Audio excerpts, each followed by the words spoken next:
महाभारत युद्ध को भारत की भूमि कुरुक्षेत्र में लड़ा गया था। कौरवों और पांडवों की सेना भी कुल 18 अक्षौहिणी सेना थी, जिनमें कौरवों की 11 और पांडवों की 7 अक्षौहिणी सेना थी। एक अक्षौहिणी में 21,870 हाथी, 21,870 रथ, 65,610 घोड़े और 1,09,350 पैदल होते थे। इस युद्ध के प्रमुख सूत्रधार भी 18 थे। इस युद्ध में कुल 18 योद्धा ही जीवित बचे थे।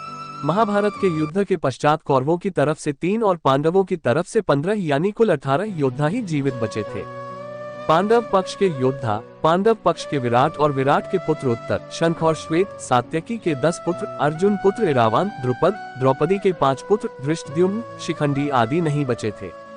कौरव पक्ष के योद्धा, महाभारत युद्ध में एकमात्र जीवित बचा कौरव युयुत्सु था। युधिष्ठिर ने युद्ध के मैदान में ही सभी योद्धाओं का अंतिम क्रियाकर्म करवाया था। कौरव पक्ष के कलिंगराज भानुमान, केतुमान, अन्य कलिंग वीर, प्राच्य, सौवीर, क्षुद्रक और मालव वीर आदि सभी मारे गए।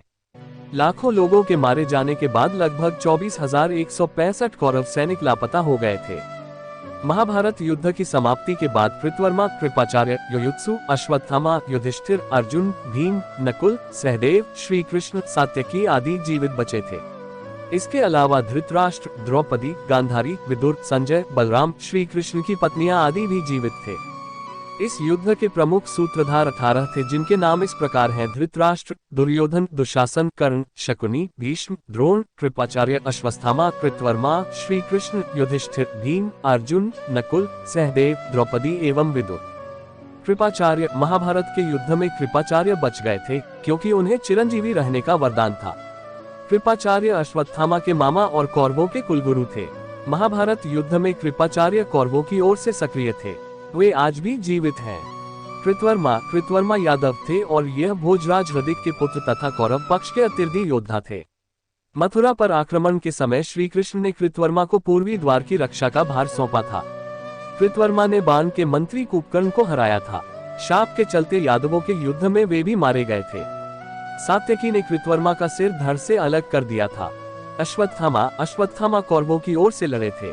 गुरु द्रोणाचार्य के पुत्र अश्वत्थामा के मस्तक पर अमूल्य मणि विद्यमान थी, जो कि उसे दैत्य, दानव, शस्त्र, व्याधि, देवता, नाग आदि से निर्भय रखती थी। यही कारण था कि उन्हें कोई मार नहीं सकता था।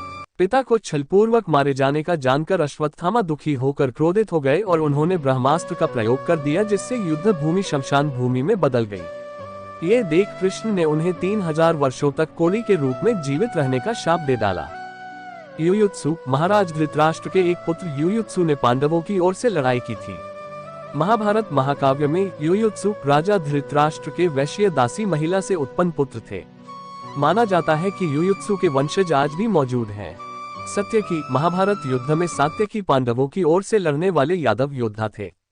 सात्यकी ने कौरवों के अनेक उच्च कोटि के योद्धाओं को मार डाला, जिनमें से प्रमुख जलसंधि, त्रिगर्तों की गजसेना, सुदर्शन, मलेच्छों की सेना, भूरिश्रवा, कर्णपुत्र प्रसन्न थे।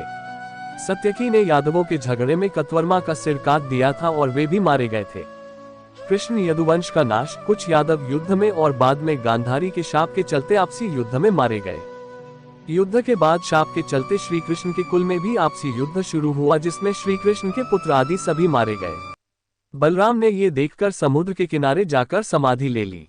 श्री कृष्ण को प्रभास क्षेत्र में एक बहेलिये ने पैर में तीर मार दिया, जिसे कारण बनाकर उन्होंने देह त्याग दी। बचे लोगों ने कृष्ण के कहने के अनुसार द्वारका छोड़ दी और हस्तिनापुर की शरण ली। यादवों और उनके भोज्य गणराज्यों का अंत होते ही कृष्ण की बसाई द्वारका सागर में डूब गई।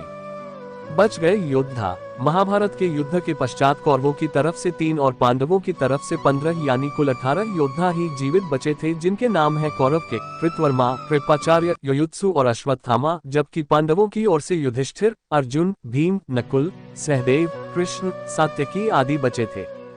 पांचों पांडु पुत्र और 5 पांडवों में सबसे बड़े युधिष्ठिर ने महाभारत युद्ध की समाप्ति पर बचे हुए मृत सैनिकों का, चाहे वे शत्रु वर्ग के हों अथवा मित्र वर्ग के, दाह संस्कार एवं तर्पण किया था। कई वर्षों तक पांडवों ने राज्य सुख भोगने के बाद स्वर्ग के लिए प्रस्थान किया। धृतराष्ट्र और गांधारी ने पांडवों के साथ रहते रहते 15 साल गुजार दिए। तब एक दिन भीम ने धृतराष्ट्र व गांधारी के सामने कुछ ऐसी बातें कह दी, जिसे सुनकर उनके मन में बहुत शोक हुआ और दोनों वन चले गए। उनके साथ गांधारी, कुंती, विदुर और संजय भी वन में रहकर तप करने लगे। विदुर और संजय इनकी सेवा में लगे रहते और तपस्या किया करते थे। एक दिन युधिष्ठिर के वन में पधारने के बाद विदुर ने देह छोड़कर अपने प्राणों को युधिष्ठिर में समा दिया। फिर एक दूसरे दिन जब धृतराष्ट्र और अन्य गंगा स्नान कर आश्रम आ रहे थे, तभी वन में भयंकर आग लग गई। दुर्बलता के कारण धृतराष्ट्र, गांधारी व कुंती भागने में असमर्थ थे, इसलिए उन्होंने उसी अग्नि में प्राण त्यागने का विचार किया और वहीं एकाग्रचित होकर बैठ गए। इस प्रकार धृतराष्ट्र, गांधारी व कुंती ने अपने प्राणों का त्याग कर दिया।